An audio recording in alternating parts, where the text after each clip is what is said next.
Students, उम्मीद करता हूँ खैरियत से होंगे। हाजिर हूँ एमएफ इंग्लिश सेंटर से। तो आज जो हमारी एक्सरसाइज है वो है एक्सरसाइज नंबर 1 और जो यूनिट है वो है 8.1 और जो ये चैप्टर है वो है गाजीज़ डायरी। तो स्टूडेंट, एक्सरसाइज शुरू करने से पहले मैं आपको बताता चलूँ कि मैं इस चैप्टर पे पहले ही वीडियो अपलोड कर चुका हूँ और आपको जो है ये चैप्टर समझा चुका हूँ। तो अगर आपने जो ये चैप्टर नहीं समझा है तो ज़रूर समझ लीजिएगा, क्योंकि तमाम एक्सरसाइज जो हैं वो चैप्टर से रिलेट करती हैं। और स्टूडेंट, साथ ही साथ ये कहूँगा कि चैनल को सब्सक्राइब ज़रूर कर दीजिएगा और बेल आइकन को भी ज़रूर प्रेस कर दीजिएगा और दोस्तों तक भी ज़रूर शेयर कर दीजिएगा। और अगर आप हमसे कांटेक्ट करना चाहें तो कर सकते हैं। व्हाट्सएप नंबर जो है वो स्क्रीन पर आ रहा होगा। तो चलें स्टूडेंट, अपनी जो है इंस्ट्रक्शन पढ़ लेते हैं और उसके बाद जो है वो एक्सरसाइज को सॉल्व करते हैं।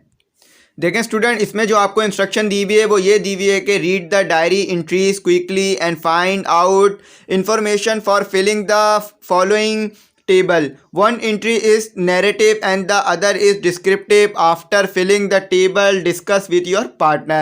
देखें स्टूडेंट, इसमें कहा जा रहा है कि आपने जो है वो चैप्टर पढ़ना है और एंट्रीज पढ़नी है। यानी आपको जो है वो गाजी की डायरी में से 2 पेज दिए हुए थे, तो आपने जो है वो दोनों पेज पढ़ने हैं सही तरीके से। और उसके बाद क्या करना है, आपको जो यहाँ पर टेबल दिए हुए हैं उसे आपने फिल करना है। आपने ये बताना है कि पहला पेज उसने किस दिन लिखा था और उस दिन क्या डेट थी, और उसने पहले पेज में यानी पहले चीज़ में उसने किस बारे में बात की थी, यानी किस टॉपिक पे उसने बात की थी। फिर आपने ये बताना है कि उसमें कौन सा प्लेस मेंशन किया गया था।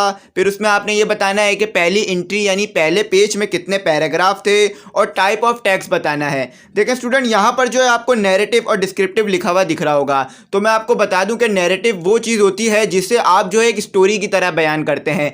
यानी आपको जो है वो एक स्टोरी फील होती है, जैसे एक इंसान आया, उसने क्या क्या किया, ये आपको स्टोरी की तरह फील होता है, उसे हम नैरेटिव कहते हैं। और डिस्क्रिप्टिव ये होता है कि चीज़ को जो है वो खुलकर बयान करना, यानी एक एक चीज़ को बताना कि कितनी चीज़ की हाइट है, क्या चीज़ की लेंथ है, तो बिल्कुल जो है डिटेल में बताना, ये डिस्क्रिप्टिव होता है। और जो है स्टोरी की तरह बताना, ये नैरेटिव होता है। तो अगर आपने चैप्टर पढ़ा होगा तो आपको पता होगा कि उसने अपने गाँव के बारे में एक स्टोरी की तरह बताया था। यानी उसने गाँव के बारे में बताया, गाँव की चीज़ों में, और उसने गाँव में कैसे एक्सपीरियंस किए ये सब शेयर किया था। और अगर आपने दूसरी एंट्री पढ़ी हो तो उसने दूसरी एंट्री में किस तरह बताया था, उसने डिस्क्रिप्टिव ऐसे की तरह बताया था। यानी उसने तमाम चीज़ों को खोलकर समझाया। उसने गुड्डू बैराज की लेंथ बताई, उसने गुड्डू बैराज कितना बड़ा है, गुड्डू बैराज से क्या क्या फ़ायदा होता है, ये तमाम चीज़ें बताई थी।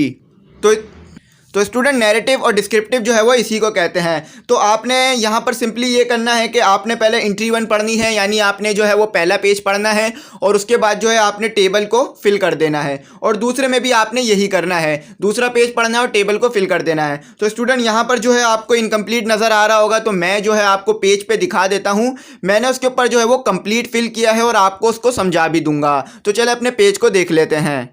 देखें स्टूडेंट, यहाँ पर जो है आपको टेबल बना हुआ नज़र आ रहा होगा। तो सबसे पहले टेबल में आपने क्या लिखना है, डेट। यानी जो उसने पहला पेज लिखा था, यानी जो पहला अपने विलेज के बारे में लिखा था, वो किस दिन लिखा था उसने, वेडनेसडे, यानी बुध के दिन उसने जो है ये चीज़ लिखी थी। और उस दिन तारीख क्या थी, 10 फरवरी 2015। और उस टॉपिक क्या था उसका, विलेज। यानी उसने अपने विलेज के बारे में बताया था। उसने ये बताया था कि उसका विलेज कैसा है और विलेज में जो है वो कैसी ज़िंदगी गुजारता था। जैसा कि आप जानते हैं कि वो जो है वो शहर में रह रहा था, यानी वो जो है कुछ टाइम गुजरने के बाद जो है शहर में रहना शुरू हो गया था। लेकिन वो जब अपने बचपन में था तो वो अपने बचपन में जो है वो गांव में रहा करता था और गांव की ज़िंदगी को जिया करता था। तो उसने बहुत कुछ हमें बताया था। जैसा कि आपको याद हो, उसने हमें ये बताया था कि उसके गाँव में जो है बहुत बड़े बड़े जो थे रोड नहीं थे, जो वहाँ पर जब बारिश होती थी तो बहुत ज़्यादा फिसलन हो जाती थी, और ना ही वहाँ पर बहुत बड़े बड़े घर बने हुए हुआ करते थे, बल्कि बुशेस लगी हुई हुआ करती थी चारों तरफ, और बुशेस से जो है वो उसका घर सेपरेट हुआ करता था। और स्टूडेंट, उसने ये भी बताया था कि उसके जो थे घर में 3 कमरे थे और एक ही किचन था, और एक ही किचन से जो है वो सबके लिए खाना पकता था। उसने ये भी बताया था कि उसके जो है घर में 2 आंटियाँ थी जिनकी शादी नहीं हुई थी, और एक अंकल थे जो कि शादीशुदा थे, और वो जो है पूरी फैमिली एक कमरे में, यानी जो गाजी की जो फैमिली थी वो पूरी एक कमरे में रहा करती थी, जिसमें उसके भाई बहन भी थे, अम्मी अब्बू भी थे। देखिए स्टूडेंट, पहले के ज़माने में जो है लोग बहुत खुशी रह लिया करते थे, छोटी जगहों में भी और कम में भी। लेकिन आज के दौर में जो है लोग छोटी जगहों में रहना इतना पसंद नहीं करते हैं और ज़्यादा से ज़्यादा जो है वो डिमांड करते हैं। तो उसने ये बात भी हमारे से डिस्कस की थी कि पहले के लोगों की जो ख्वाहिशात थी वो बहुत कम थी और बहुत छोटी छोटी ख्वाहिशात हुआ करती थी। तो इसलिए जो है वो खुशी खुशी ज़िंदगी गुजार लिया करते थे। तो स्टूडेंट विलेज लाइफ में जो है उसने वैसे तो बहुत कुछ बताया था, लेकिन मैंने आपको थोड़ा बहुत एक्सप्लेन कर दिया है ताकि आपका जो है वो रिवीजन हो जाए। तो स्टूडेंट जब वो ये बात लिख रहा था तो वो कहाँ था और उसने कौन सी जगह मेंशन की थी, तो उसने कराची को मेंशन किया था। यानी वो जो है उस वक्त कराची में था और उसने अपने गांव का नाम नहीं बताया था। लेकिन स्टूडेंट ये बात आप याद रखिएगा कि यहाँ पर विलेज में गांव नहीं आना है, क्योंकि उसने अपने गांव का जब नाम ही नहीं बताया था तो आप कैसे मेंशन कर सकते हैं कि कौन से गांव से वो ताल्लुक़ रखता था। लेकिन फिर उसने ये बताया था कि वो कराची में रह रहा है, यानी अभी जो है उसका घर कराची में है, मौजूदा घर, और वो कराची में रहता है। तो स्टूडेंट उम्मीद करता हूँ आपको ये बात समझ में आ गई होगी कि उसने जो है प्लेस कौन सा मेंशन किया था, कराची का, यानी वो कराची में रहता था उस वक्त। ठीक है स्टूडेंट, और यहाँ पर जो नंबर ऑफ पैराग्राफ्स हैं, यानी कितने जो है उसमें पैराग्राफ दिए हुए थे, मैंने आपको पैराग्राफ टू पैराग्राफ रीड किया था चैप्टर, तो आपको याद होगा कि पहली वाली एंट्री में हमारे पास 7 पैराग्राफ थे जिसमें उसने मुख्तलिफ बातें बताई थी और मैंने आपको पैराग्राफ टू पैराग्राफ रीड कर फुल्ली जो है वो एक्सप्लेन किया था। देखिए स्टूडेंट दूसरा जो लिखा हुआ है यहाँ पर आगे, type of text. Type of text से मुराद है कि टेक्स्ट किस तरह का था, यानी उसने किस तरह से आपको जो है वो चीज़ समझाई थी, एक स्टोरी के सूरत में समझाई थी या एक डिटेल की सूरत में समझाई थी। तो स्टूडेंट उसने जो पहली वाली एंट्री थी वो एक नैरेटिव की सूरत में समझाई थी, यानी एक स्टोरी की सूरत में समझाई थी। लेकिन स्टूडेंट इसने ये इस तरह से शुरू की थी कि मैं जो है अभी शहर में रह रहा हूँ, लेकिन काश मेरे पास टाइम मशीन होती, मैं दोबारा जो है वक्तों में पीछे चला जाता और अपने बचपन को जो है वो जी पाता और अपनी पुरानी ज़िंदगी को जीता जो कि मैं लाइफ जैसे कि मैं जिया करता था। जैसे कि आप एक स्टोरी देखते हैं, एक फ़िल्म देखते हैं, तो बिल्कुल जो है वो उसने इसी तरह से जो है वो स्टोरी को अपने लेके चला था और अपनी विलेज के बारे में उसने एक स्टोरी की तरह बताया था।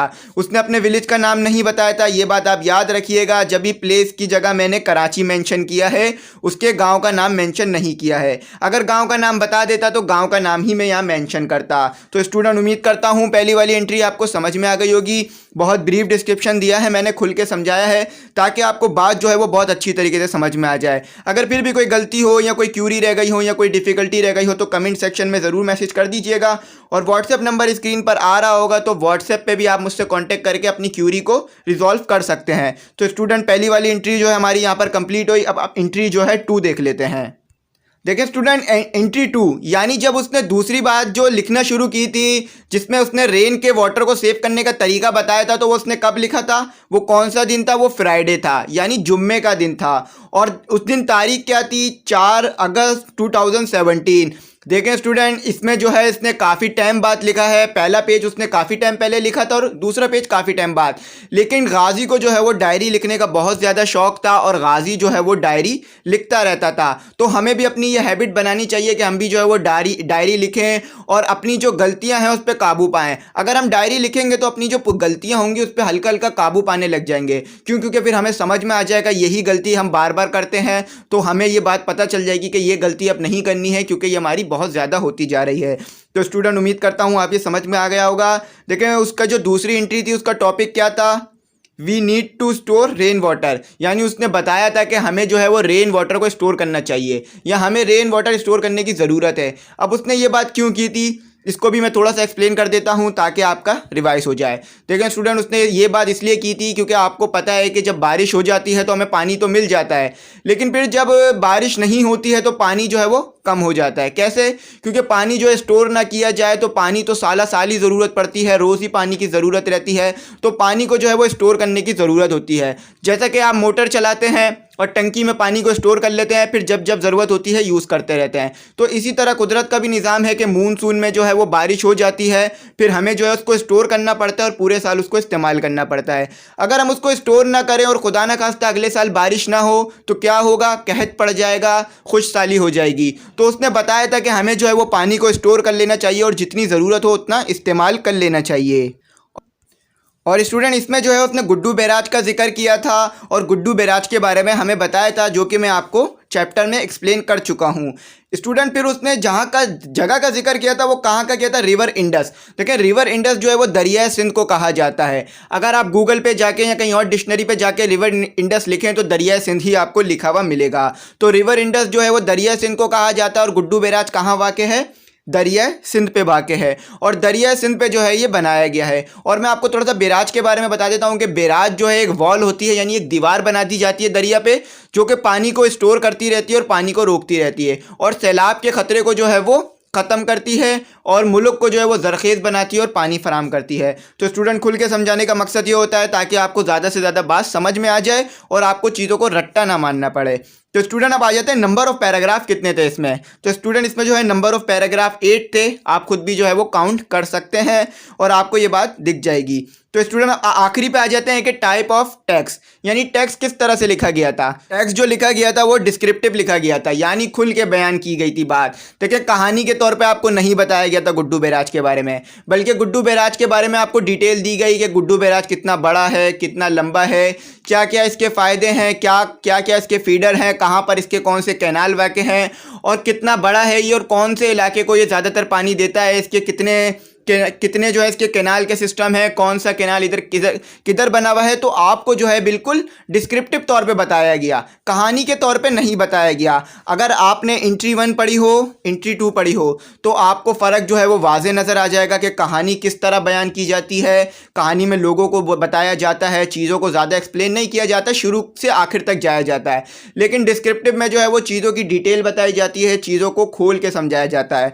तो स्टूडेंट उसने जो है वो दूसरा जो टेक्स्ट था वो डिस्क्रिप्टिव तौर पे बयान किया था, यानी तफसीलात बताई थी गुड्डू बैराज के बारे में। तो स्टूडेंट उम्मीद करता हूँ आपको समझ में आ गया होगा। ये एक्सरसाइज जो थी बहुत इंपॉर्टेंट थी, इसलिए जो है मैंने आपको पूरा खुल के समझाया है ताकि आपकी कोई भी क्यूरी डिफिकल्टी हो वो क्लियर हो जाए। तो स्टूडेंट आखिरी में कहूँगा कि चैनल को सब्सक्राइब ज़रूर कीजिएगा और बेल आइकन को भी ज़रूर प्रेस कीजिएगा और दोस्तों तक भी ज़रूर शेयर कर दीजिएगा। और अगर कॉन्टैक्ट करना चाहें तो कर सकते हैं, व्हाट्सएप नंबर स्क्रीन पर आ रहा होगा। Thanks for watching.